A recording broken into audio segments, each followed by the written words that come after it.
Now we will check working panes or the structure of the axis. The how the structure of the axis is, you can see here the similar to your Word or a Excel or PowerPoint.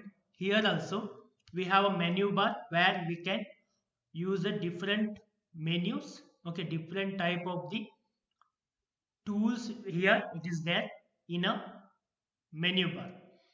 Apart from the menu bar, we have a this is a toolbar. This is a toolbar. In each menu, each tab we will be having a different tools. Then we have a working area. This is the working area, right side. What it is there, the gridded one.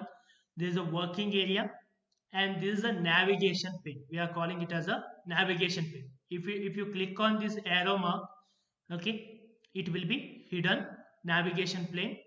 Then if you like to take it off or take it on navigation pane, then select this one. So you will get to know about what are the things you have been created so far. What are the forms you have been created, how many tables you have been created, each table wise, form wise, it will give the details on a left hand side. So first we have to, once you have been understood about a navigation pane and working panes, we will start creating a document, or we can say start creating a tables. First we'll start with the tables, in the sense storing a data in the form of table. Then we'll go to a forms.